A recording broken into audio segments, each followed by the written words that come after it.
Bitcoin is close to becoming worthless. Let's go.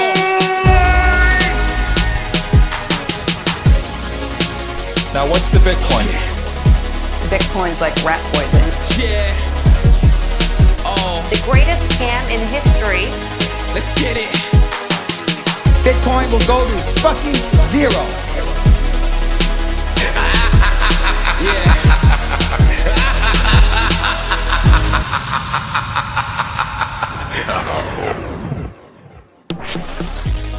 Alright, you ungovernable misfits.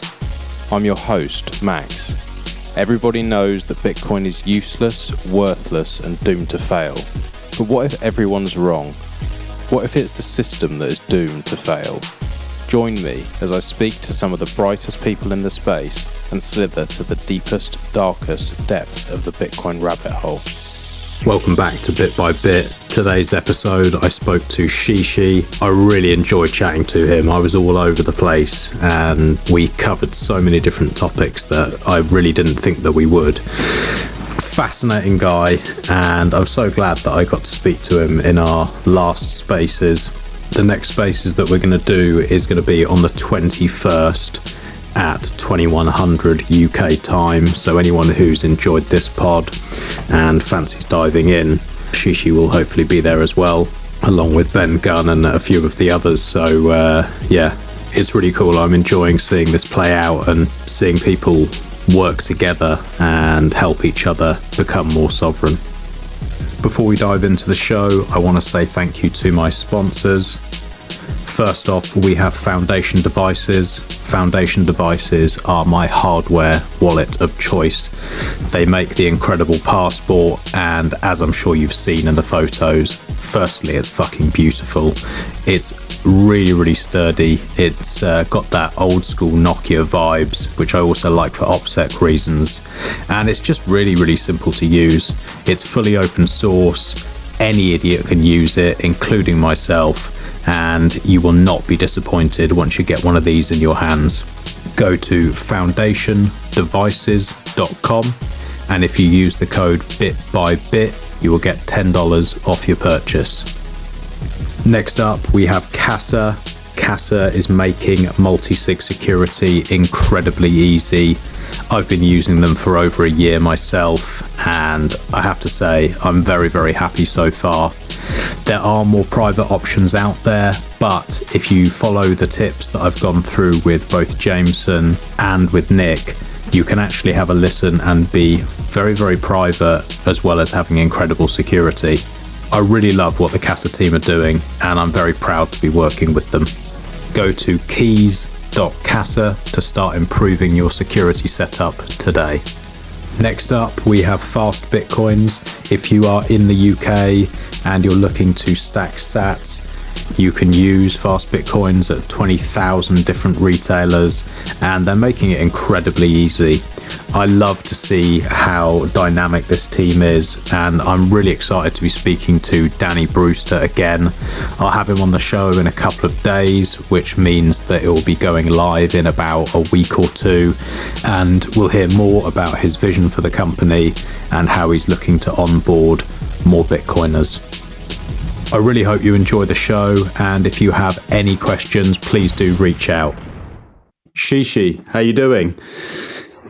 Max, how's it going? Nice to speak to you, and nice to have you on the show. From our last conversation on the spaces, I was just intrigued to hear more about what it is you're doing, and I was pretty shocked and taken aback by the spaces, because there were so many people with so much information, so much knowledge that I hadn't spoken to really before. I didn't know what they were doing, and it's almost like it's untapped resource of just, unbelievable knowledge. So I'm very happy that you dived in and were schooling us on everything that you were going through. It was really interesting. Yeah, I was surprised to see the spaces like that too, because it's usually dog shit, right? You jump into a space, it's people arguing about Bitcoin, and it's like, sometimes it's fun, but sometimes it's repetitive. So I was really happy to see that the conversation was evolving into like the next topic and the next topic so organically, and it was a lot of fun. I was supposed to go like on a whole like hike and bike ride, and I just didn't. So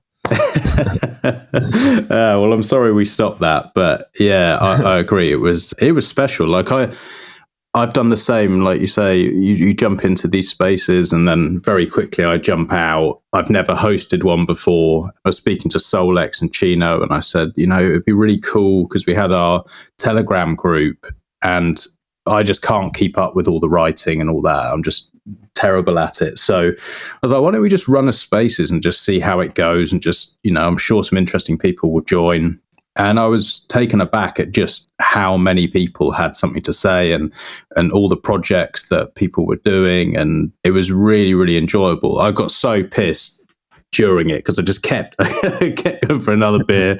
And then me and Solex afterwards were chatting for a bit as well. But it was a lot of fun. And we'll have another one on the 21st of this month. So if you're about, it'd be amazing to have your input again. Right. But just remind me when we get off of here and I'll put it in my calendar because I definitely don't want to miss it. Awesome. Well, so the reason I wanted to get you on the show was there was a couple of voices in there that I thought were particularly interesting. Yours was certainly one of them. I appreciate that. You went into a little bit of detail on what it is that you're doing yourself with your patch of land. So if you would possibly do a bit of an intro on what you're about, what it is that you're doing with your land, and then we can take it from there. Yeah, man. So yeah, I'm on 2.5 acres. I always dreamed of having my own allotment, so to speak. And I made it happen during COVID. I tore my ACL and I was out on crutches for so long, like so obnoxiously long. And the second I got off of them, I just started looking at land. And one of the main features of what I want to do is I want to create a food forest. So partially fruit trees and other ornamental trees as well, and a lot of vegetables. And I'm not growing any animals on my land because it's quite a small piece of land. So I can grow way more vegetables and fruit than I can animals on 2.5 acres. So I will have some animals like chickens and ducks, but it's basically the whole idea is to do it all by hand. So no machinery, no tractor, no expensive equipment, and just a low time preference. So a lot of people come here and they're saying like, if you just had a bobcat, if you just had a tractor, if you just had this, if you just had that. And I'm like, yeah. And if I also just had another $100,000 in debt, and then they're like, oh yeah, I forgot about that part. It's like, yeah, that part puts farmers out of business quite easily. So I already have debt on the land and the house that I'm in, and it was a very sweet deal. So I'm not stressed at all. It's like way cheaper than anything I could get in a city. And I just jumped into it. I didn't even know the area really that well that I moved to. It just felt right, So I got this place and I've just been working on it. I'm making all my own compost. So most farmers don't. They import that too. So that's another, 30 to 60 grand for what I need. I mean, that's just usually like a start. Farmers usually buy compost every year. And without animals, that's the question, right? How do you make enough fertilizer, concentrated, good fertilizer for all the vegetables and fruits I want to grow? And that's basically the key here of what I'm doing. And that approach is like a multiple layer approach, but we can talk about that later on if you like. Yeah, sure. Well, so that's a good summary, and that's interesting, especially for me, the fact that it's on a smaller plot. Like 2.5 acres is the kind of thing where I'm like living where I am in England. Anything much more than that, to be near where I would possibly want to be and near family and stuff like that, is basically unattainable for most people. Like the land is incredibly expensive. So it's cool to have someone on who's doing something with that kind of size of land. And that was the goal, right? To inspire people that maybe don't have access to 20, 15 acres, that maybe only have 1 to 2 acres or even a 1/4 acre. And all my methods, I want them to be applicable to the third world as well. So I've done a lot of third world traveling, and that's where I actually want it to be. But I feel like America is a great place to make a big change. And like you said, you know, I have a significant other and I didn't want them to move from a city into the middle of nowhere, you know? So I did have to sacrifice on some end just to make sure that I was successful. Right. Yeah, these are the trade-offs that you need to think about. And what I find often with a lot of Bitcoiners or a lot of people that I speak to, it can be so black and white, where it's like, oh yeah, well, you know, just fucking move out into the middle of nowhere, you get it cheaper. It's like, well, yeah, but exactly what you said. How happy is your life going to be if your wife and kids aren't near where they want to be, and they're pissed off with you, and then you're working yourself to the bone in the middle of nowhere and everyone's bored? Like that family is probably not going to last so well. And so it's about trade-offs and working out that, you know, 2.5 acres is still a decent plot of land. Like, it's still a large amount of land. And I guess then it comes down to saying, well, okay, maybe I don't have quite so much land. I just have to be more efficient. And it sounds like the way that you're doing things, you're really focusing on efficiency and doing as much as you possibly can yourself, which also is cool because we talked about in the spaces, like, and I think Ben was touching on this as well, where he's saying, well, if you're doing everything by hand, yeah, okay, it's harder, but it's a fucking good workout and you're going to be strong and you're going to be fit and you're going to be healthy. So if you kind of turn it on its head and look at it as, well, I'm just doing fitness a few hours a day and it's really good fitness and really good strength training, then, well, you don't need to pay for the gym membership. Spot on, right? So, I mean, Ben Gunn, I by the way, I loved the episode with Ben Gunn that you did. And that's actually what inspired me to jump in when I saw you guys in the spaces. I'm like, they must be talking about something interesting. Must. And yeah, so I mean, it's definitely spot on. It's actually funny though, because I actually still go to the gym. And so it's because I'm trying to make the work super easy. So I'm working sometimes 6 to 8 hours outside, moving things around, using my body. And then I'll actually at night still drive to the gym and do my squats and do my heavy weightlifting, just so I can get above and beyond. Because I would rather, you know, move things more efficiently by moving more at the same time. So I'm a nice big dude. Like I think I can add a lot more pounds to my frame.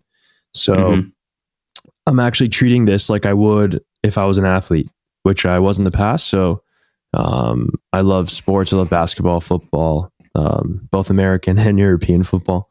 But yeah, you know, so I'm just grinding. Like, I work super hard and I still have time for Bitcoin stuff and. So I don't sleep at night so much. I sleep well when I sleep. I sleep probably a good 8 to 12 hours, but I stay awake for long periods of time. So a few things I want to unpack there is, firstly, ACL. Was that from a sports injury? Was that from American football? And that was a previous career, or like, what was that? No, so I was actually getting my master's degree, and which not many people know I have, because I don't give a shit about it. But like, I learned so much in it, actually. Can you share what it is? Yeah, it's basically a sustainability degree. I was much younger and I wanted to take like 2 courses with these amazing professors. And I was dead broke. I had just spent all my money traveling for a year straight, living out of my backpack. Nice. With a tent strapped on, you know? Sick. And a sleeping bag. So I've set up shop, like, dude, in the middle of nowhere for sure. Yeah, I mean, I could be, you know, to touch on for a second before we get into that, what you said before about Bitcoiners, you know, being so black and white. Well, I could be in the middle of nowhere, right? So maybe that's how they feel, like, oh, I could be in the middle of nowhere. Sure. But like, what about everybody else in your family? Right. Yeah. That's what you're not taking into account. And also, so just fast forward to what you asked just now, with ACL. Yeah. I mean, basically, I was just playing basketball with some law school students and casually just like warming up before a lift. And, this guy just need me for no reason. Like, it was really stupid. And then, the whole thing popped and I felt it. And they were like, you okay? I'm like, no, I think I just tore my ACL. And they're like, how do you know? And I'm like, I've been around for too long. I've played for way too long. Like, I know. And so I was so pissed. I just went downstairs to the weight room and I lifted for like 2 hours. I was so angry, you know? Oh shit. And then I called my buddies and I'm like, we're going out tonight. And so I was walking around, dancing around, like having a great time. And the next morning I call my buddy and I'm like, hey, I need you to go buy me crutches because I can't get out of bed.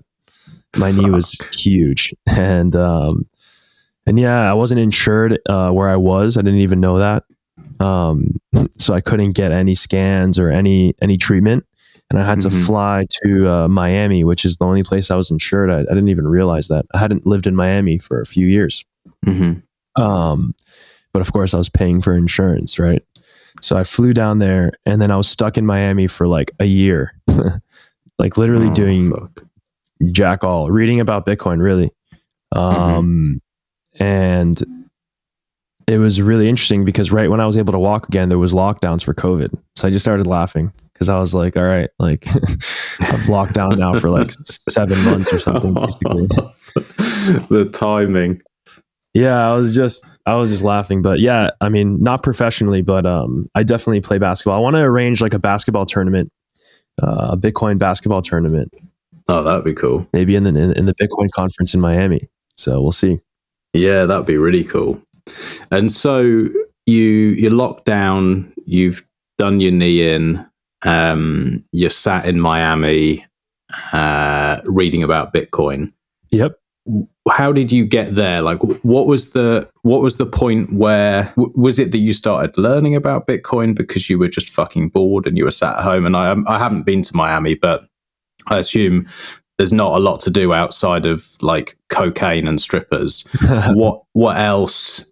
So like if you're there with a bum knee, like, are you just thinking, well, I need to read something and you came across it, or were you already into it? So I was already into it, but my Bitcoin story is like, actually, it was really a long process for me. So some people say, oh, but when I heard about Bitcoin the first time, it didn't click. Second time didn't click, right? Well, I actually knew about Bitcoin for quite some time, but I didn't know anything about it. There was no books about it. This was like, 2010. I was really young. Oh, wow. Really, really early. I was just a nerd on the internet, a gamer on the internet, right? I would spend hours on the internet. I heard something about Bitcoin. And there was a few other coins also right away, like a bunch of altcoins right away. And I would just keep track of it. So like fast forward, I'm like 18 years old. I'm in college in Israel. I'm keeping track of the price here and there. I'm watching little videos. All of a sudden there's people on Bloomberg saying Bitcoin's going to hit 50 and 500,000, people calling them crazy. And me, I'm broke, right? I have no money. Like I'm just trying to like have money for my bills. But there's definitely been a few points where you go back and you're like, yeah, I was thinking about just putting $1,000 in or whatever, everyone has those stories. But fast forward to 2017 and that boom. And, it was like everyone was talking about Ethereum in 2017. Right. So I get in, I put some money in, and I also like would bet on some sports here and there. So I was using Bitcoin for that already. And I just get in and I start reading about Antonopoulos' book on Ethereum. So I start reading about it. I'm like, oh, this is interesting. And there was no Bitcoin maximalists around me. Okay. And I wasn't on Twitter. So 2017 was like the shitcoin era, right? Things went up, things went down drastically. And then I started reading about Bitcoin, right? So I was already into it, but I wasn't on Twitter yet. And then a friend of mine who got me on Twitter, like right before I tore my ACL, that's what really got me. So I'm on Twitter, I'm reading what certain people are saying. I'm still not, orange pilled completely, but definitely reading about it because I was interested in the whole idea of, democratized finance, right? Like microfinance was a huge interest of mine because I'm deeply interested in why the third world is stuck in such a vicious cycle. And obviously it's because they keep getting debased, right? Every other regime completely ruins their money. So I just converted everything I had to Bitcoin. That was liquid, and I never looked back. So tearing your ACL has some benefits. It's an interesting way you've come in because it sounds as though a lot of what you were thinking about, especially in the early years, is trying to make the world a better place. Correct me if I'm wrong, but it sounds like you sort of saw injustice in the world and you were like, what the fuck is going on? You're doing your sustainability studies, you're traveling the world, you're thinking about the third world, you're trying to piece together like, what the fuck is going on where there's people starving, and then there's like, on the other hand, there's people with like ridiculous wealth and just like, it doesn't seem like they deserve it. Like, it doesn't seem like they have any hard work put in. What was the point? Because what I'm trying to get at is, normally when I speak to people who are thinking in that way, they tend towards like a socialist ideals, and they'll then latch on to like one specific thing where they think it's going to change. Like I have loads of friends who are really lovely people, think about all this stuff all the time. They're trying to fix the world, and then they'll latch on to say like climate change, and then they'll like go and protest all the time, and they like do that, and they genuinely want to make change. They genuinely think that like that's going to help the world. And I'm just wondering, like, how did you avoid that? Because you must have been around a lot of people like that, I assume. Yeah, so that's one of my worries on taking that degree. I didn't actually want to take the degree. I just wanted to take a couple courses, but like I told you, I was broke, and my mom was like, hey, I'll pay for your courses, but only if you take the whole degree. Mm-hmm. And I was like, all right, I mean, if you're going to pay for it, no problem. And I was actually super surprised because the degree had people from all over the world, and they know what the problems are in their countries. Bangladesh, India, certain parts of India, right, are insane. Mm-hmm. I don't know if you've ever been, but man, go to India and your mind will be open for sure. Yeah. But I mean, you meet all those people who are uber privileged, and I felt super privileged coming from the West, and I still feel so even in the Bitcoin space. Look, I can stack using all these different apps. I have all these different benefits, and it's because the financial inclusivity in America is like unbelievable, right? So in comparison, I think we'll add that. Yeah, of course. Yeah. It's still shit, but it's in comparison, yeah. Yeah, like, I've had no problem buying Bitcoin at any amount that I've wanted. So far, so good. My bank accounts have never been frozen. I've never been questioned, Wow. I'm not worried about a ban, right? So I don't know. I just feel privileged on that end. But yeah, I was born into like a nice society where we have clean water and clean air. And then you go to India and like, different story, right? And so, inequality is a feature of just life, right? It's a feature of all animals. There's no such thing as equality, but there is a way where we can better our tools, right? From the bottom up. And I'm a grassroots kind of guy. I'm not about like top down, hey, please tell me what to do. Please tell my friends to do better. Like, I'm not like that. I'm a pure bottom up guy, grassroots type of guy. So that's never, ever entered my brain, but also because, all my grandparents are Holocaust survivors. So, all my stories about fascism that I've grown up on and socialism and stuff like that haven't been, they haven't been pro-government, right? And when a government's taken everything that you've worked for your whole life, including the lives of your daughters, my grandfather had a wife and 2 daughters burned in front of him.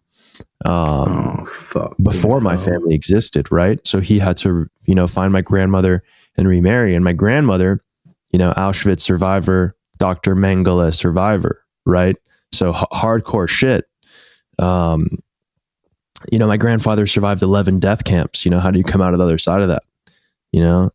Extremely sharp dude, rebuilt everything he had and more, but became super successful. But he never left Munich, Germany. So you're talking about a guy who stayed in the capital, basically, of Nazi Germany.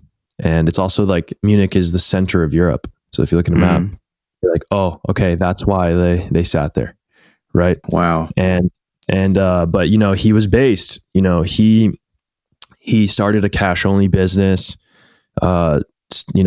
Taxes were or weren't paid.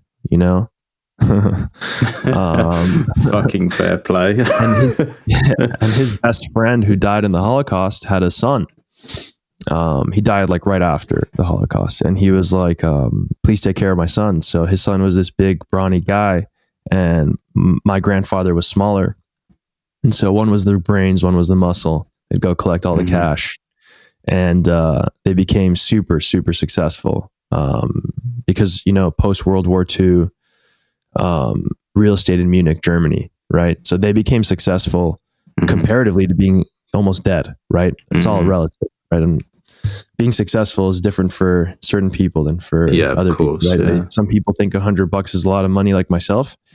I don't think that'll ever change. Obviously in sats, but you know, but yeah, you know, I definitely have huge distrust in the government. My dad brought me up in that way as well. Like my dad's not an American citizen, even though he could be.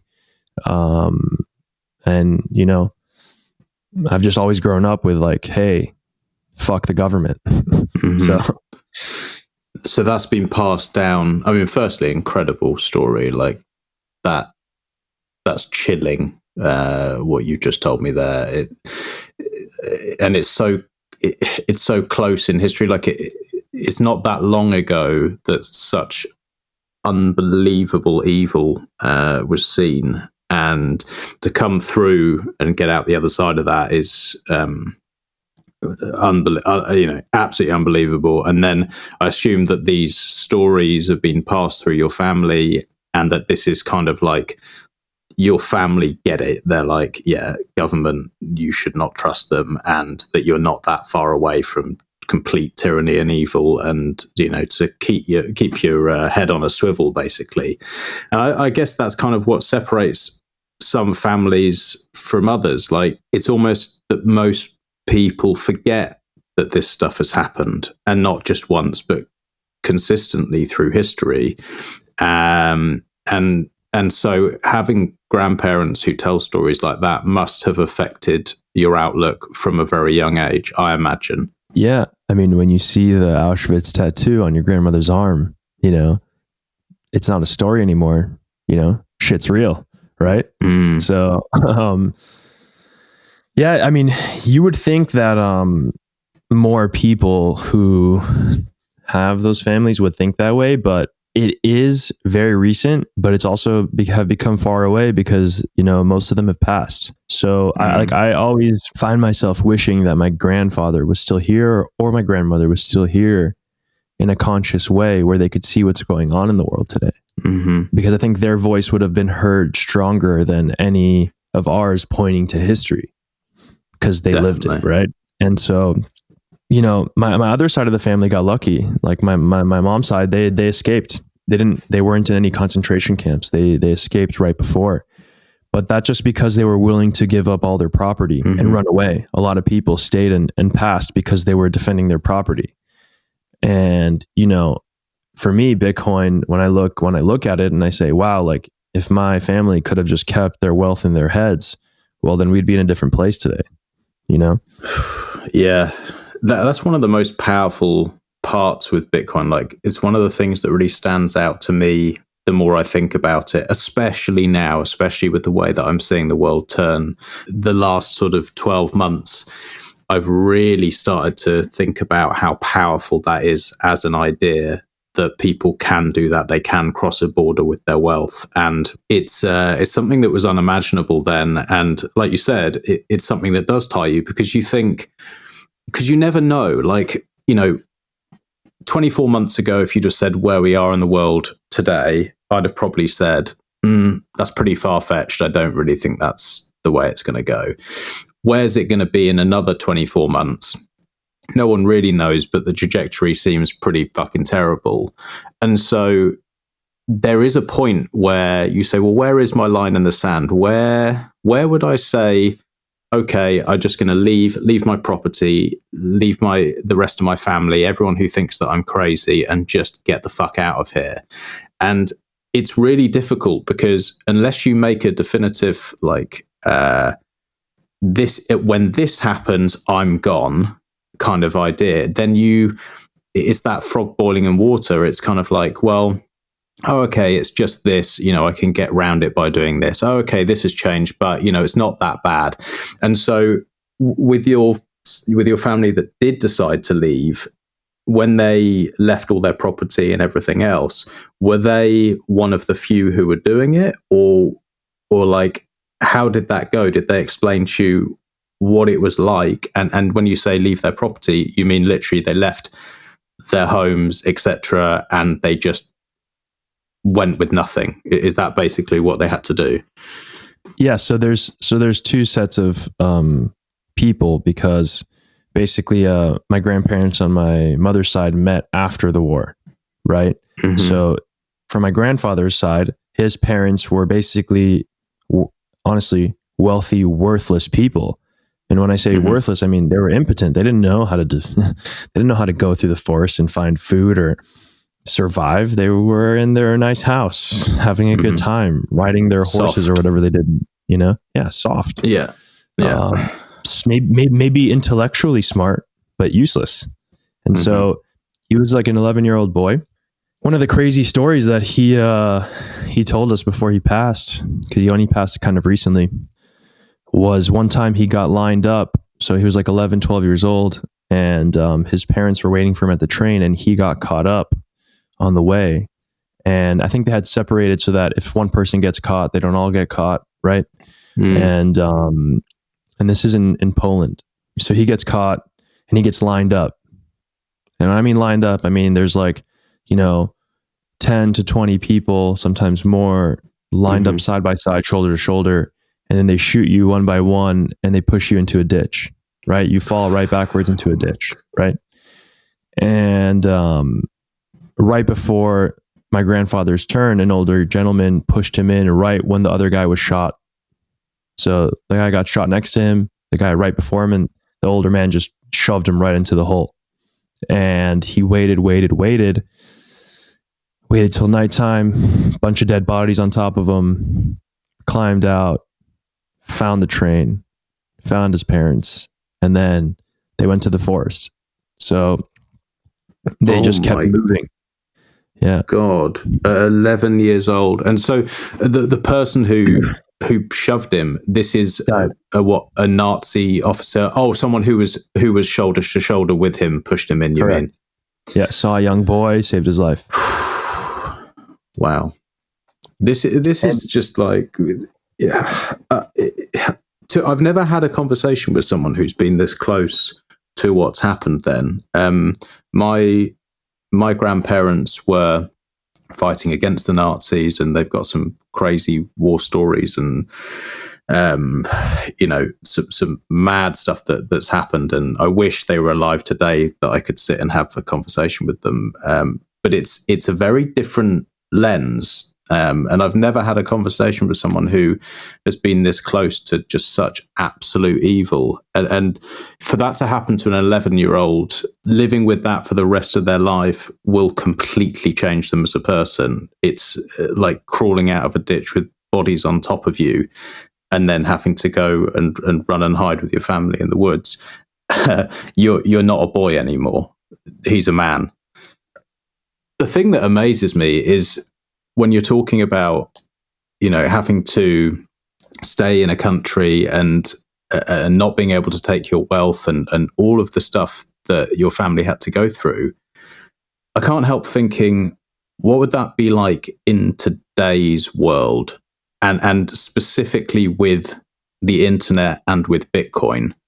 Do you have any thoughts of how that would be different, with those tools at hand? Well, would things be that different? Well, the story of like the ships coming over from Europe full of Jews and America turning them away. Mm-hmm. Would they turn them away if it was a ship full of wealthy individuals? Good point. Maybe not though. Better shot, right? Pay your way, right? So there's that aspect to it. But yeah, I mean, when I do look at the historical context, I do feel that everything is more subtle. The powers that be, or anybody trying to subvert, freedom or whatever you want to call it, I really don't care. They realize that controlling people is much easier when you have a digitized economic machine, right? And when you have a machine that works so well, like they do right now, which is being defended by the people that they themselves are subverting. You know, it's a pretty evil genius system.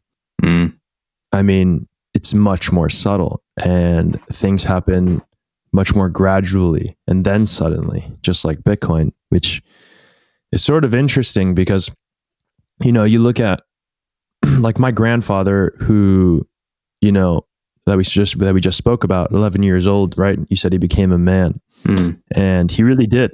So he had to figure out how to get food, how to get shelter, all those things. Meanwhile, not getting caught by any German insight, right? So, or anybody that would rat him out, right? Which you never know, right? Everybody's a spook, right? Because one bad move, you're dead. So, or in a concentration camp and then dead. So, personally, from all the stories that I've read, I think it depends what concentration camp, but sometimes you'd rather be dead on the spot, right? But he survived, and he made it all the way to Israel, and he fought for independence. His life depended on it. So he did all that, and then he started farming olive trees. And that's like my first experience on a farm, was coming in the summer and helping him prune those olive trees in the heat. Yeah, so he made it all the way. Like, my family's a success story of surviving, but, you know, huge costs. I don't know any survivor who survived without sacrificing or, you know, just losing a huge portion of what was meaningful to them, whether that be family members, whether that be their wealth, whether that be both, right? So, you know, there is no such thing as making it out scot-free. No such thing ever in history. There's going to be some things that you sacrifice. And in terms of defending my land, like, I don't think I would defend it so hard. You know, I wouldn't. The people that did died. You know, it wasn't a success story. There isn't many success stories like, yeah, and I just like holed up in my 20 or 100 acres. Some people had a few hundreds of acres, right? Let's see where the next chapter takes us. I'm more optimistic than most people on Twitter, though. And so do you think that your love of farming and the idea for land was sort of seeded at that time, spending time with your grandfather, with his, what was it, like he had a load of olive trees on a plot of land, was it? Yeah. And in a socialist country, right? In Israel. Israel's a socialist country. They don't make any qualms about it. They're like, yeah, we're a socialist country.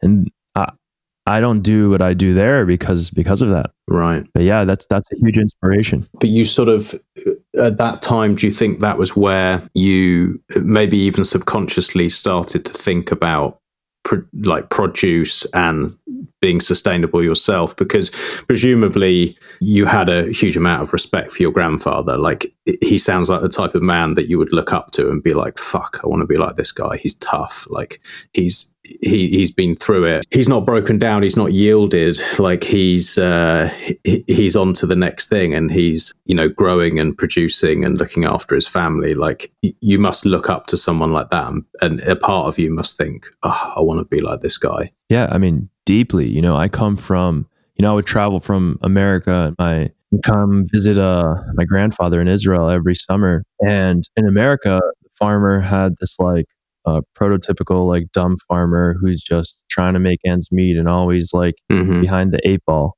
like what I see, which is like a badass guy who is like, hey, by the way, like, here's a gift, here's a dagger that I used to, like, you know, straight up save my own life and kill somebody with. It's like, oh shit, like, wow. All right. Farming is a little bit more badass than anyone has given credit for. And then you work one day on the farm and you're like, yeah, like, this is real work. And then everyone else is like, hey, like, are you going to, you know, go work in finance? Are you going to be a lawyer? Are you going to be a doctor? And I mean, being a doctor is commendable, don't get me wrong, but the other two, you know, not so much in my eyes, you know? And I have been offered all those jobs, like those really good jobs in finance. And I always said no, and I would like lie to my parents. I'd be like, yeah, you know, I didn't get the job. Oh, really? Yeah. And I was, and they're like, what do you want to do with your life? I'm like, I don't know. And I always knew. Why didn't you want to say? What was the, did they not have the same views as you then? Like if you'd have said, I want to be like my granddad, I want to be a farmer, would they have been like, no, you need to do finance, you need to chase the money? Like, did they have a different view to you? So I didn't know I wanted to be a farmer of produce, because when I was 18, I actually moved to California.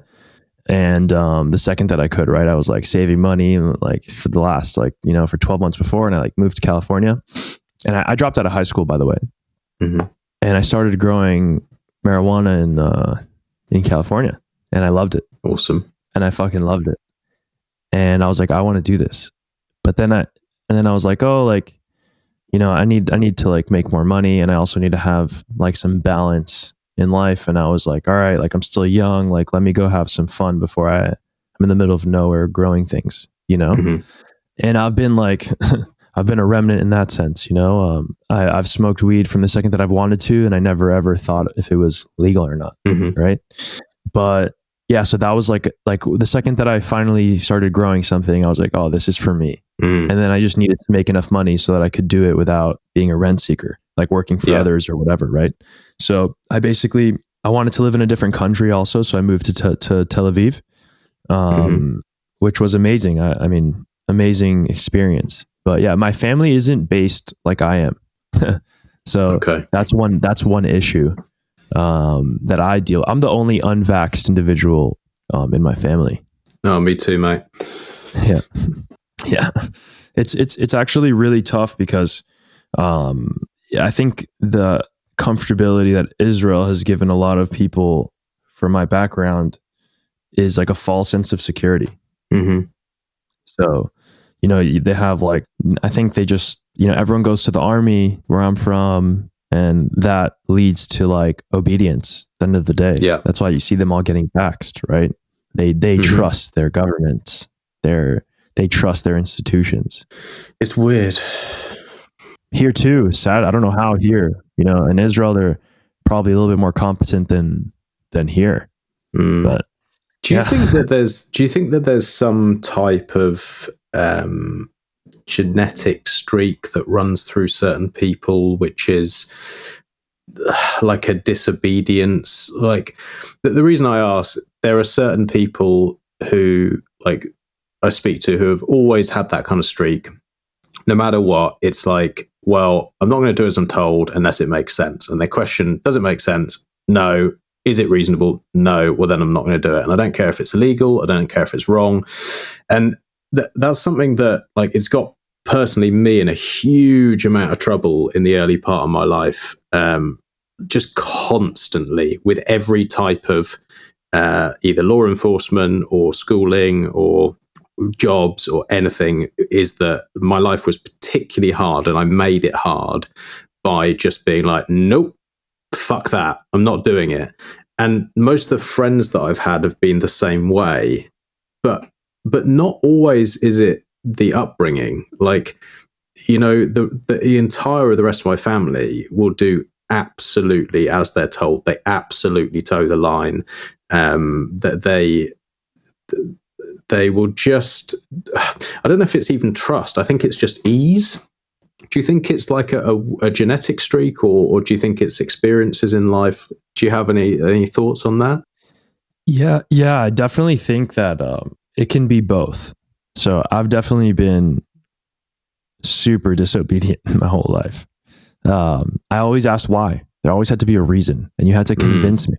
And I think when you have to convince somebody about something and you can't, that becomes super frustrating. Right. And so you just mark it off as like, oh, this kid is disobedient. And it's like, well, that's probably a good trait to have. Right. Like somebody who just wants to know why. But for some reason, like in schooling and also in some parenting situations, it's like, because I'm your father or because I'm your mother. Because I say and so. It's like, well, that's a shitty fucking answer. That's a shitty answer. And that was my response. Always. I'm like, oh, that's a shitty fucking answer. And they're like, did you just drop the F bomb? And I'm like, what's wrong with the F word? It's just a fucking word to display emotion. Explain to me why I can't use it. Like, because it's a bad word. Okay, well, that's another shitty fucking reason, And I just like always had these things. I'm like, look, like you explain everything else to me except for these few like, tribalistic, like societal norms, And it's like, we have a bunch of societal norms which like kind of don't make sense. Right. Like I hear a lot of people saying like, oh, like the Chinese eat cats and dogs. And I'm like, okay, well, it's an animal. I mean, I wouldn't judge them that hard on that. I wouldn't. I mean, it's an animal, sentient, same as the cow, same as the goat. You might not like it, but we might not do it ourselves, but it's a cultural thing, isn't it? It's like, I would never eat a dog because I love my dog like more than anything on the planet. You don't want a Labrador burger. You don't eat a Labrador burger. It's like, yeah, no. No, but I'm with you. I wouldn't also judge. I mean, like, I'd rather they didn't do it. I think the way in which sometimes they kill these animals, I certainly don't. Same, by the way, if anyone's listening to this, like I've never eaten cat or dog. I'm just saying there's like norms that cross the spectrum of humans that are different. Of course. And then people just accept, like you're talking about growing weed. And like, that's one that's just fucking lunacy is, the fact that there can be a control on drugs, like especially drugs that are natural, like mushrooms and weed and stuff like that. And you think like, here in the UK, it's quite a big drinking society. Like there's a lot of big drinkers, Friday, Saturday nights, it's like people getting absolutely obliterated. And that's legal and cigarettes are legal. But this plant that grows, which actually, how often do you see someone who's acting violently or abusively or getting into fights when they've smoked a joint? Like, never. How often do you see people smashing each other's skulls in with bottles on a Friday night? Every Friday night. How often are people coming home and beating their wife? Every Friday night. And so that's legal. And then people will say, well, yeah, but it's illegal, so you can't do that. It's like, well, legality and morality are completely fucking different things. And just to go along with it because someone somewhere has said, oh, well, I want that to be illegal, is literally that. It's not questioning. It's the complete opposite of, like you're saying you were as a kid, like, why? And people never seem to ask why. Like, and I think maybe that then translates into, the people who are asking why and the people who are a pain in the ass at school are the ones who are then finding Bitcoin and going, well, hang on a minute, this is the way the current financial system is. Why? And that's where you start to get down this rabbit hole. And that's where you start to meet like-minded people. And that's where it's really interesting. That's where it's like, oh, this is not just a technology and a tool. This is almost a way of finding like-minded individuals that you can work together with to make change. Yeah. Spot on, It just doesn't make sense, right? To make like a plant, a seed illegal, right? The precedent on that, the slippery slope on that is like unbelievable, right? And just imagine, like I dropped out of high school because I was on the basketball team. I'm balling. I'm smoking weed though. My grades are perfect, but I'm smoking weed. And I came to school. I came to school one time late. I had a suspicion that I was stoned, and fair, I was. But that wasn't different from any other day that I was coming in, and they made this whole like charade, like it was literally like this whole scene, and they drug tested me, and that would have been fine, if I got into a little bit of trouble, like whatever, I literally didn't give a fuck, but the way that they treat you after that is like you're some sort of criminal. So like, I remember, I'll never forget it. Like I was on the bus, we were going to like an away game. I'm sitting there with like all my teammates, my coaches, like we were late. So we had already switched into our jerseys. And then the principal comes and says, hey, get up and pee in this cup in front of everyone, basically like takes me off the bus. And I was like, fuck this school. Like, fuck school. Like, I don't even need this shit. Like I smoke weed and read books at home. I don't even do like any of the work that they ask for me. Like, I don't need this shit. And so like I drop out. Right. Cause like after that, everyone's calling me dopey and like, it's like not comfortable, right? It's like you're treated as some sort of scumbag because you smoke weed and read books at home. Like, wow, fucking, like you said, like, criminal. I'm not drinking like all these other fucking idiots, you know? Like, yeah, I have a drink here and there, but I'm not a drinker. I'm a smoker. Yeah. And I don't smoke tobacco. I don't smoke cigarettes. Man, I play basketball and read books. Wow. You know, fuck that guy.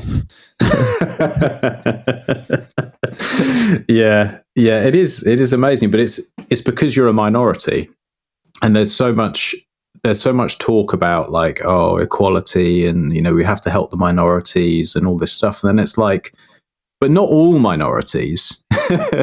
You know, we don't want to help all minorities. We don't want to help the people who prefer to use a plant rather than alcohol. And we don't like the minorities that want to think freely. And we don't want the minorities that don't want to have an experimental jab in their arm because they're being forced to do it. Those minorities, fuck them. But the other minorities, yeah, let's make a big song and dance about, and let's sort of make legislation and all this sort of stuff, and try and show that we're inclusive. It's so weird that people can't see how stupid that is. It's mind blowing, right? It really is. I mean, you know, I grow cannabis right now for my personal consumption, and I don't want to buy it from some sketchy motherfucker like that I don't know. I just have to like take a chance that I'm buying this from somebody. Like, also, like, is it organic? Like, what's in it? You know? And every time I say that, somebody like, well, isn't it illegal? And I'm like, not in ShiShi land. No, it's not. You know? Yeah. It's not. Yeah, exactly.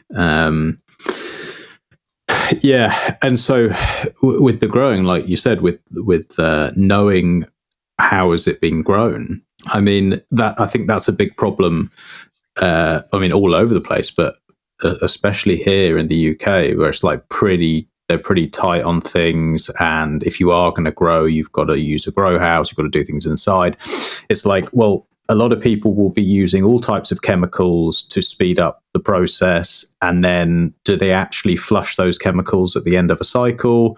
Or what are you smoking? And so it's the same with any drug, obviously.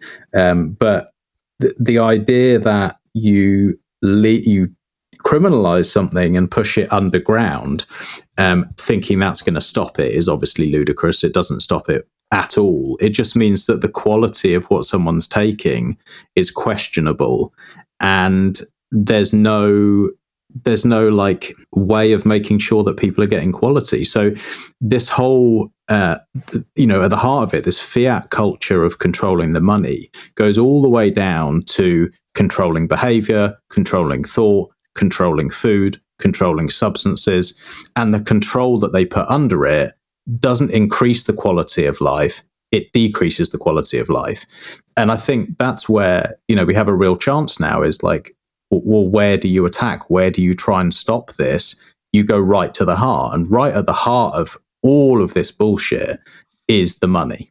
And that's the draw. That's where it's like, okay, we can potentially stop this fucking stupidity. 100%, man. And it's the same in Bitcoin, right? The cannabis users said, hey, we can stay growing longer than you guys can stay mad, at us. And it's the same thing with Bitcoin. Like we can hodl longer than they can stay solvent. So I'm a total believer in doing whatever the fuck you want. Doing it smart, obviously. I don't go around waving a flag. I'm not trying to go past a certain point so that, like, if somebody does come, like, I think of it this way, like, everybody's human, even like a police officer. Like, nobody would come into my house and be like, you're doing something wrong, you need to go to jail. Like, nobody would do that, right? But I also make sure that that's the case, right? I don't go, above and beyond. I'm not trying to do anything stupid either, right? Like, I don't really like my freedom. And so, but there is some sort of middle finger that we have to show that works. Like, look at cannabis. It's being legalized all over the United States, I haven't heard of anybody getting into trouble for cannabis in the last 5 years, where before that it was like all the time, you know. I'm saying like my friends, you know, or like people I know, like, oh, I got pulled over. Like it's not, now it's like, oh, I got pulled over and he didn't give a fuck, you know? Yeah. And I think that whole subversion is super important, and it's part of like the remnant culture. It's part of the Bitcoiner culture. And I think that's why we're so like allergic to like fiat people, because they're so weak. They don't want to take any risk. They don't want any risk. Hey, how can I make, you know, the whole idea of a risk-free rate, right? Like, how can I make my money without risk, right? And it's fucking wild, right? It's like, how can I make my hay without risk? It doesn't exist. So, you know, yeah, like look at Ben Gunn's story. Hey, I'm just going to go off on a whim and buy a forest. My type of guy, you know, let's take some risk. You know, that forest is fucking unbelievable. I tell you, I really need to come visit over there one day. Let my kind back into your country. Definitely. Well, if you do, we'll go for a few drinks or a smoke. Actually, although I've given up now. I've given up smoking like fairly recently, because I don't know if you've ever had this. It's a weird. I smoked for years and years, absolutely fine. It affected me in a good way. I'd reflect in the evenings. I'd sit under the stars. I'd just think, and you know, I really enjoyed it. It was like my way of winding down at the end of a night. I'd never smoke in the day. It was only at night. I'd smoke 1 or 2 joints, and then I'd go to bed. I'd sleep really well. Everything's fine and dandy. And I never really drank at all. And then I took a break from it. And when I started smoking again, I started getting like panic attacks. I started getting heart palpitations, sweating. I had to just lie down, and then I stopped again, and then I came back to it. Same thing happened. Stopped again, came back to it. Same thing happened, and in the end, I just went, do you know what? Even though I start to want to do it every evening, it's actually not. When I really think carefully about it, it's not actually giving me the effect that I want. The effect that I want is to calm myself down, because my brain's all over the place all the time, and like, you know, life can be pretty stressful, and you know, as a way of relaxing, I used to smoke and paint, and I could smoke and paint all day, and I'd love it, but it doesn't have that effect anymore, so I've had to knock it on the head. Have you had any experiences like that before or not? Yeah, so I you know, I would smoke weed every day in high school just to get through that thing. And I stopped after because it was just so expensive and hard to get for me in Israel.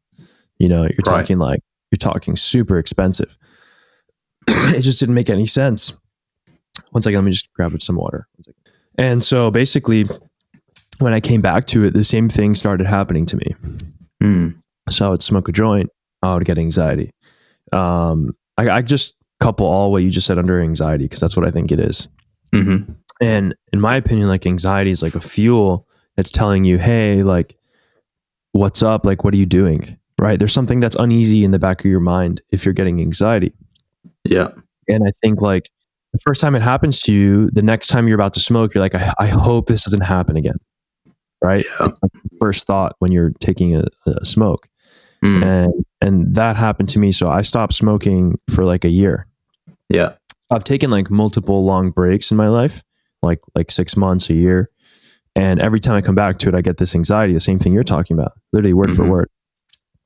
And what I realize is there's 2 things. One, I like indica.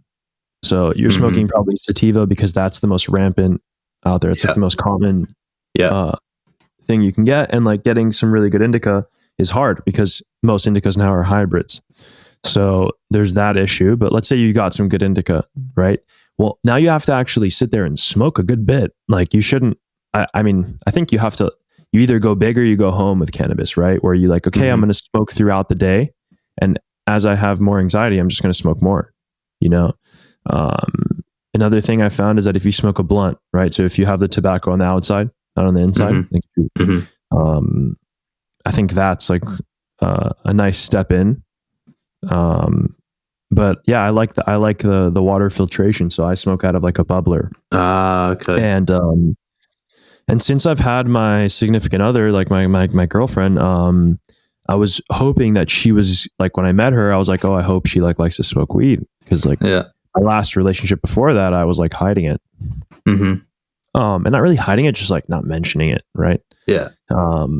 Too much, because I don't know, I just felt judged. Mm-hmm. Yeah.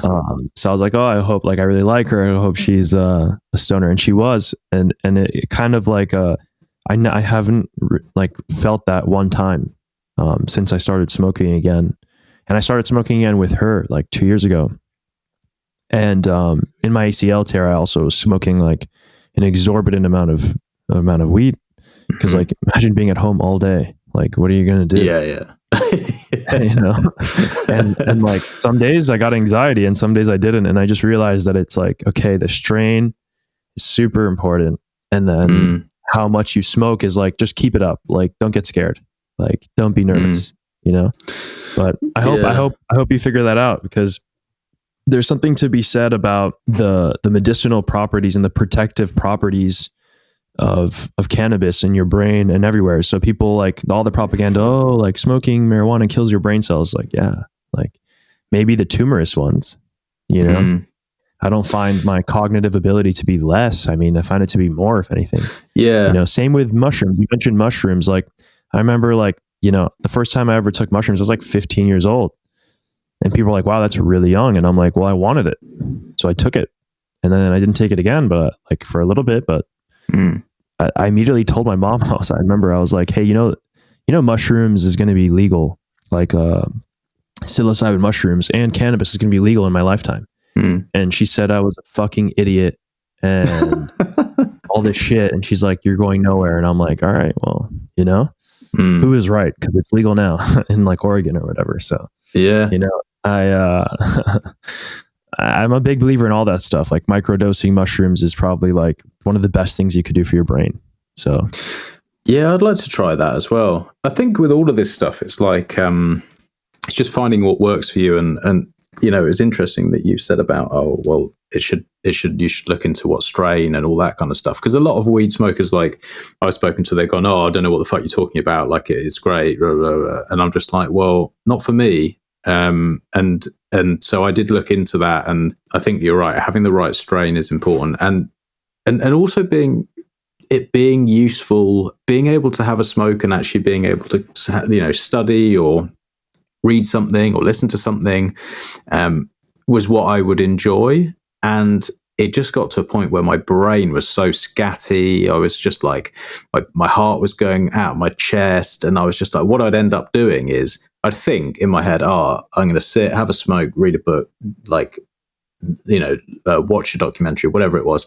And what would end up actually happening is I'd have to just do the most like basic shit, like watch some movie that I've watched a million times just to take my mind off it and not actually be productive at all. And it would just like fuck my whole evening. And so I was like, this is no good. But when it's good, it's great. Max, next time, just go and lift weights, dude. Just really? Just go. Yeah. Go and lift weights, because you're not going to, like, watching a movie is just distracting you. Lifting weights is like you're going into your whole body, and it's just a way different experience. I mean, when that's happened to me, I just go downstairs, go start doing pull-ups, you know? Okay. I'll try that then. It's a bit of a trek to the gym for me, but I'm going to build one in the garage when I move house. So when I move, I'm going to start a bit of gardening, start growing some produce, start putting a gym in the garage and all that kind of stuff. And I'm really looking forward to that. So let's talk about that again. Let's get back to some of that. About to say, you said you're going to start gardening. Back. So I have a question for you.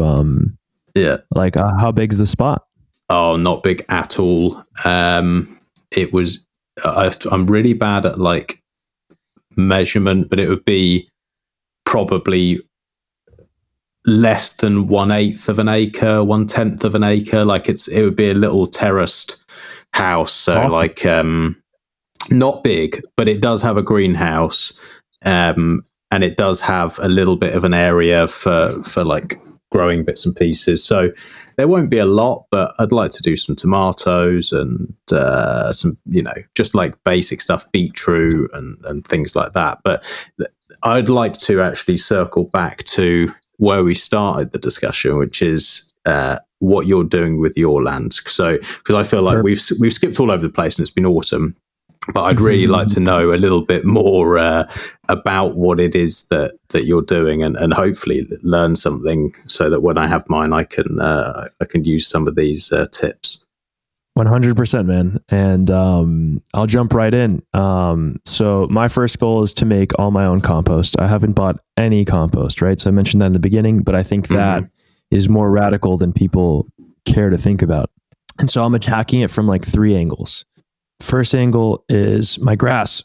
So right now I have 2.5 acres. Most of it's grass, right? Because it's a cleared land.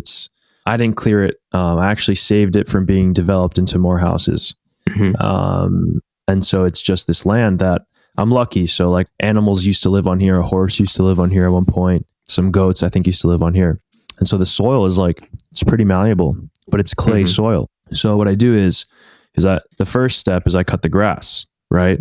And I cut the grass using a scythe, actually. So again, with my body. People are like, why don't you buy I don't know, $1,200 or $2,000 sit down lawnmower? And I'm like, well, then I'm sitting on my ass all day, like fuck that. So I bought this Grim Reaper fucking thing, and there's a learning curve, but I love it. I mean, it's really, it works. Like there's a reason why, people still use that today. And so I cut my grass, pile it up, and I make compost piles with that and leaves. And I just made one the other day, for example, and I popped the thermometer in there to check to see if I did it right, which I always do, but I always check it. And it hit that 140 Fahrenheit, which is what you're after. Hit it at least twice so that you can use things with like, a lot of people say, hey, like don't compost your weeds. Well, you can if you make your compost pile big enough, right? And you have the right combination of like carbon and nitrogen, right? So it's like browns and greens, right? So you're making your compost piles out of grass and leaves. That's one part.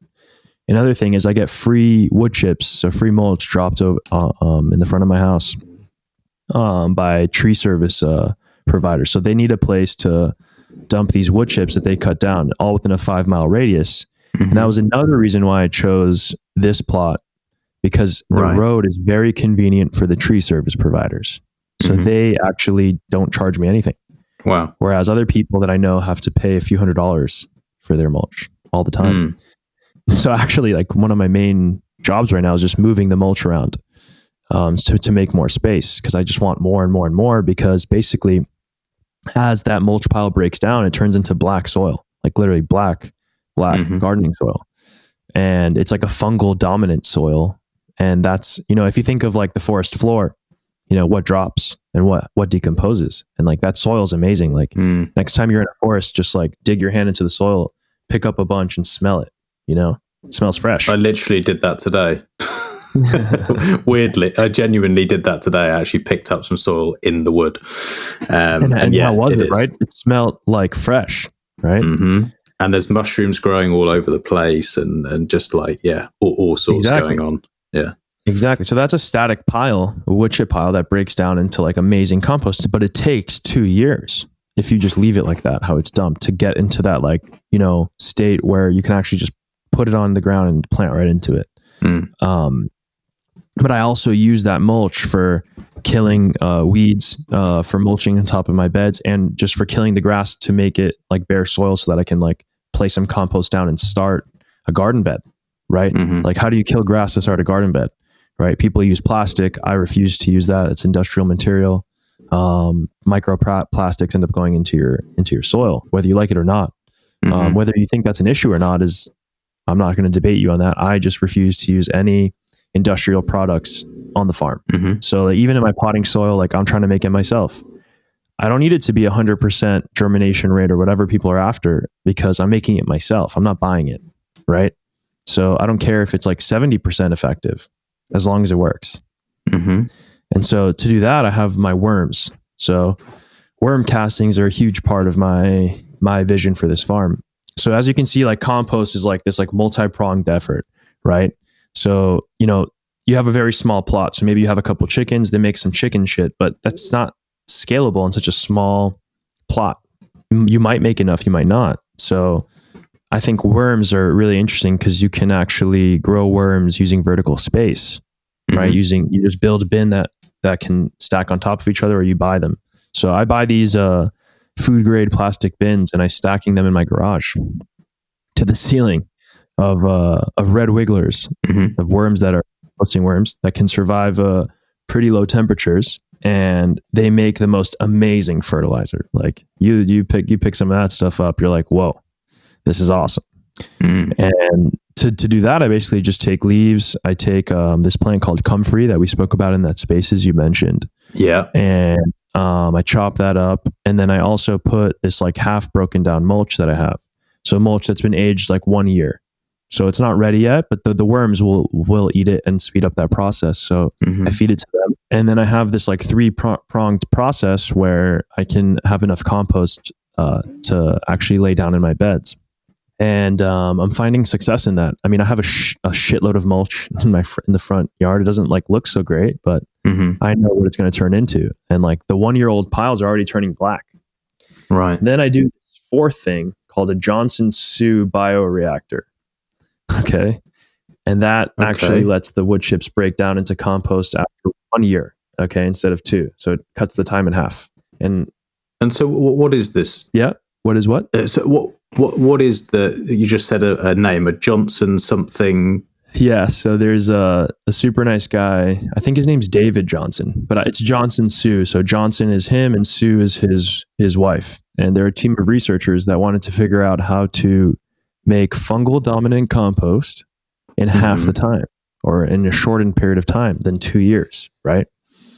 And so basically you take the wood chips, fresh wood chips that you get, works really well. You saturate them with water, and then you put them in this tower that you make that has these tubes running through it. And you remove the tubes after, like, they're PVC pipe tubes with holes in them, and then like they're perforated. So you just take them out after 24 hours. So you build this tower of like saturated wood chips, and then, you know, the tube basically holds it in place for 24 hours. And it's crazy. The hyphae of the mycelium literally holds the pile together after 24 hours. So you can remove it and it will stay the same. Like, it really won't crumble. And it's pretty incredible when you like look through a wood chip pile and you see all the strands of hyphae, all the mycelium and all the mushrooms growing out of it. You know, there's in one of my piles, there's like maybe like 10 different types of mushrooms growing out of it. None of them edible, sadly, but you know, you could definitely use some spawn and spawn up some edible mushrooms in your wood chip piles as well. But yeah, so basically just a way to speed up the process by keeping it moist and keeping it aerated, right? So when you make compost, you're making yourself, your worries are the temperature, which wood chips, because if you chip a whole tree with leaves, it's enough nitrogen to get it to 140 degrees. So even through winter, like the middle of my wood chip piles will be 140 degrees. Wow. So technically I could warm my greenhouse and warm my house with that, but I'm not set up for that yet. Okay. I'm researching what's the best way to do that. To use the heat that's from the center of these wood chip piles actually to then heat the home, you're saying?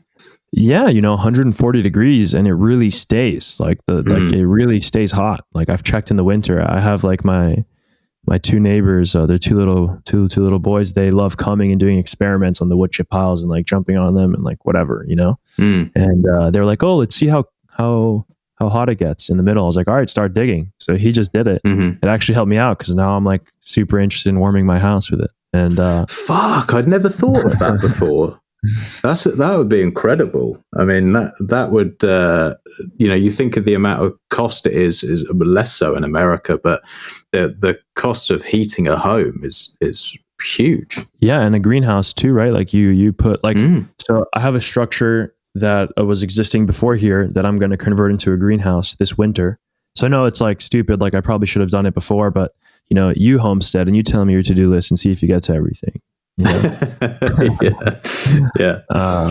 Never ending shit, right? And I also like any project around the house, like I'm doing it. Like I don't hire people to do it. Yeah. So sometimes I get lucky, and my uncle. So this is where it gets interesting. My uncle, right, is 29 years old or 30 years old or whatever, like similar age to me, and he's my grandfather's son, the guy that I told you about that had the farm. But he's my uncle. My grandfather remarried and had kids at the same time as my mom. Right. So imagine like you and your father having kids at the same time again. It's kind of he's like my age, but he's super handy, way handier than I am. He grew up on a farm. I grew up in a fucking city, so when he comes over, we always tackle like something. I'm like, hey, he's like, and he hates coming over to hang out. He loves to do something. So he's like, hey, I'm coming over. Like, what are we doing? And so he's like, let's do the greenhouse. So we're going to take a bunch of this like polycarbonate plastic and put it around this structure I have here and give it a go. But still, like, if I could add some heat from wood chips, like, why not? Yeah. And yeah, it's so many interesting things. But basically what I'm growing for flavor, Max. So I'm not growing. So I think flavor is one of the only indicators we have of nutrition in food as we grow it. Right. That's one of my theories. And for me, flavor is everything, right? When you sit down at a meal and everyone just loves what they're eating, it's a way different experience than like, hey, have this like healthy salad that nobody likes, Like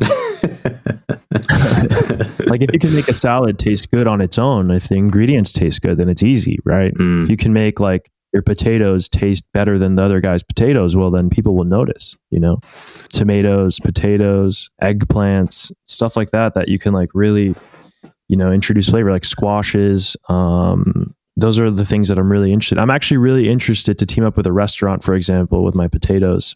And I want to do like 5 different types of fries. So I want somebody to do like, have you ever been to a place where like, hey, we have 5 different potatoes for our French fries? They're all mixed in one. Like, no, I've never experienced that. And also I've noticed that it's very, very rare you go to any restaurant or anywhere that talks about where their produce is from, how you've grown it, or really talks about any of that. And the other thing that I just found interesting in what you said there was like measuring how nutritionally dense food is through flavor. Presumably, and I'm guessing maybe this is your thought process, is that if it tastes good to humans, it's likely that we know that this is nutritionally dense because over the course of humanity, like we've had to, that's how we measure, like if something's good or not. Is that kind of what you're thinking? Is that if it tastes good, well, it probably is, and that's a good measure? Yeah, and I also don't think that we really understand the complexity of what nutrition is. So just to give you a perspective, like all your food comes from the soil. I don't care if you're eating meat. I don't care what you're eating. It comes from the soil, right? Cows eat grass. Yeah. Right. And so like when I was trying to study some soil science, you're like, oh, I'll start studying soil science. Like they must know. I'll learn so much. You basically learn nothing. You learn that we know nothing, basically. The most like bullish estimates, the most pie in the sky estimates say that we understand 5% of the soil, food web, and everything involved in it. Right. So, 5% on the most bullish. I mean, some people say we know less than 1%. It's kind of like the depths of the ocean, right? Like we don't, right. We probably know the ocean better than we know the soil. And so, right. When it comes to soil, there's certain basic things that we've proven to be correct, let's say, right? So like when you see really deep black soil, you immediately say, oh, wow, this amazing black soil, right? It's like intuitive. And so with food as well, like if you eat meat on a farm that is like closed loop, I mean, dude, it tastes different than your Walmart steak, like it's not even close. And, some of the preliminary science shows that it's also much better. Like your body takes all of that in better when it's part of I guess it's the bacteria in your gut that we're really talking about, from what I've read, which is, this doctor did a study on kids living in the city and kids living on a farm. And she didn't even care what they ate. She just said, hey, like kids living in the city versus kids living on the farm. How often do they get sick and go to the doctor? I mean, it wasn't close, right? Like the kids in the city were getting sick all the time and the kids on the farm never got sick. So there's something about getting that soil into your mouth and just having that immediate, like also like a lot of people don't think about the time to harvest. So your food gets harvested and then you eat it, but like when, fast, in terms of vegetables, it's very important that you eat it after you harvest it, right? Mm-hmm. In terms of meat, it's very important that you preserve it properly, unless it won't taste right, right? So, have you ever put a steak in a freezer and left the thing kind of open, and then it gets like that freezer burn? Yeah. I don't know if you ever had like kind of like taste like the freezer. It doesn't taste as good as like the stuff that you like vacuum packed or whatever. Yeah, definitely. Yeah. So, I mean, flavor is a big indicator for humans. Like when you open something and you smell it and it smells bad, you throw it away. Right. So yeah, I'm a huge believer in just using our intuition and not relying on any, fiat science. It makes so much more sense because it's a system that's been developed over millions of years. And, you don't have to look at too many cases where you go, all right, this is the science. This is the definitive science. 5 years later, it's completely fucking wrong.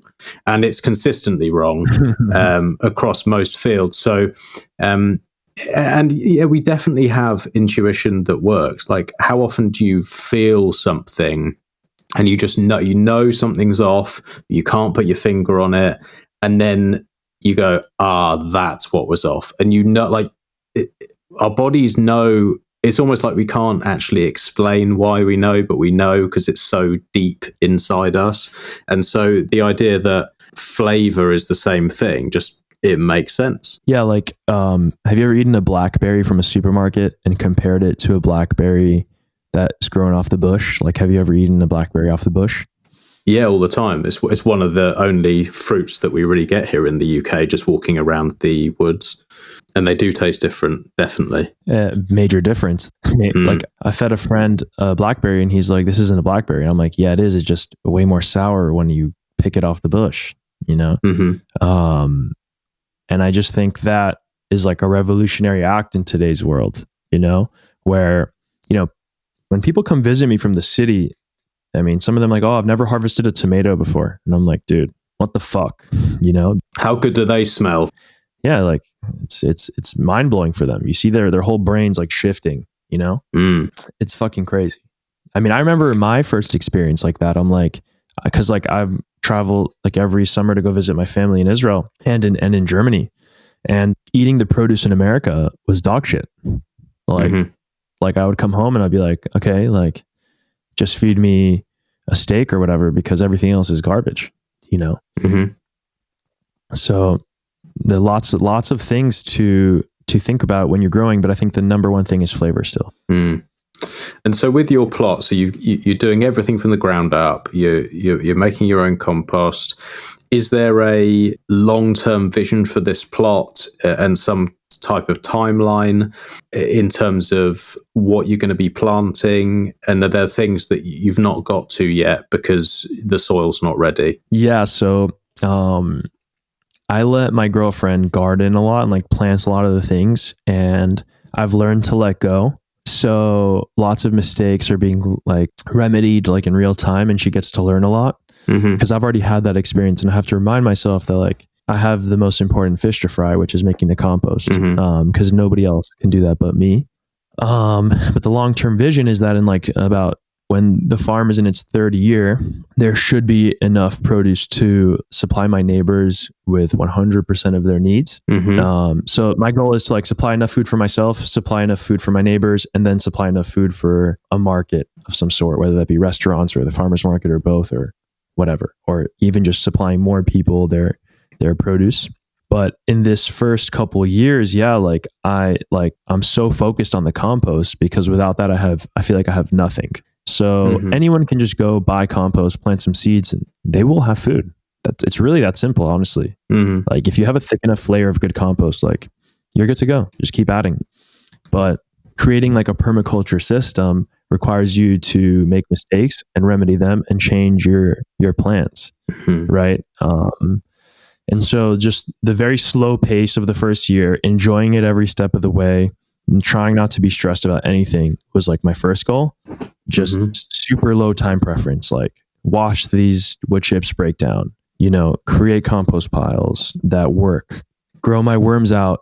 I started with like $200 worth of worms, and now I have probably like $5,000 worth of worms, right? So I could have started with more, and I would have more, but low time preference, man. That's really my goal here, is to show with how little, how much you can make, right? So my first real goal is to get the field into production mode where I at least have like a 1/4 acre that's fully just rolling. And when I say rolling, you should never have your garden beds just empty. There should always be some biological process like happening in your soil. Mm-hmm. So it should be planted like 100% of the time. And then in winter, even it can be fully planted, and in beds that you don't want to grow in the winter, or if you don't want to grow that winter and you want to go on a vacation or whatever. So you mulch it, right? You mulch it with either wood chips or multiple things, comfrey, different interesting plants that you can use in that sense. But yeah, the whole idea is to like teach my girlfriend enough gardening skills where I can not worry about like actually producing the actual planting of everything, and I can just maintain, right? And do all the heavy lifting on the farm. So that's a journey, you know. Does she enjoy it? I mean, it sounds like you're lucky that you have a girlfriend who's willing to do this kind of stuff. Like, that's the dream, right? To have a couple who work together and make their own produce and build from the ground up. Was she always into this kind of stuff, or is she just like recently getting into it? So I think like she's like many others who nostalgically or romanticize the idea of farming or living on a farm or just growing their own food. And when we met, I had like a smaller garden where I was staying, and I tested her out, man. I was like, hey, we're going to garden today. And she was super excited. And when I tried to like show her things, she's like, I'm doing it my own way. And I was like, cool. Like that shows that she wants to do it. You know, other people that don't care, they're like, yeah, just show me, you know? And I've worked on enough farms where I was like, okay, she really wants to at least try. Right. And I just met this girl. Like when I convinced her to move with me over here, I was like, look, I'm not going to date you in a city. I don't plan on living in a city. If you want to take a leap of faith, like, let's do it, you know? And she was just like nodding her head yes the whole time I was asking the question. So awesome. 2 years later, you know, we found this place together, and the rest is history, man. It's working really well. That's fucking cool. That's really cool. I'm lucky though. I feel blessed, man. I mean, I do. Like, I'm not going to tell you that it's easy. I'm not going to tell you that, you know, relationships are easy, and working with your partner is definitely not easy. And that's why I'm trying to like release all the control. And if mistakes happen, so be it, dude. Like I'm low time preference enough where I can take a bunch of L's, you know? I love it. Well, listen, I try and keep these to, you know, under an hour and a half. I've waffled on and this we've gone off topic quite a lot, but I've really enjoyed it. Like, I kind of thought, oh, we're just literally going to talk about the produce and bits and pieces, but we've gone off on so many tangents, and it's been really nice to get to know you. And this is the reason these spaces are so important, because, you know, we might never have spoken otherwise, and I'm very, very glad we have. So, you know, thanks for coming on and sharing all of this with me and the listeners, and we definitely have to do this again and hopefully, continue the conversation. Well, 100%, brother. And actually, it's interesting because I don't listen to podcasts. And X21 puts up on his Twitter, he's like, hey, if you haven't listened to the Bit by Bit podcast, well, then you're a fucking idiot. And I was like, well, I guess I'm a fucking idiot then. That's very X21. Yeah. And he sends me a list to listen to. And I'm out there cutting my grass, and I'm like, these are my people. And then I see you in the spaces, and, you know, here we are. That's cool. I'm sure I'll meet you in person too, you know? So I hope so. Yeah. Well, thanks so much. And thanks X21 for sharing that. We wouldn't be having the conversation otherwise, but yeah, it's been awesome. And we wouldn't. It's been really cool. And if you are about on the 21st, let's continue the conversation. And my mind's already ticking with some of the stuff we talked about, but yeah, I've really enjoyed it, and I hope we speak soon. 100%, brother. Thanks for having me on. Cheers, mate.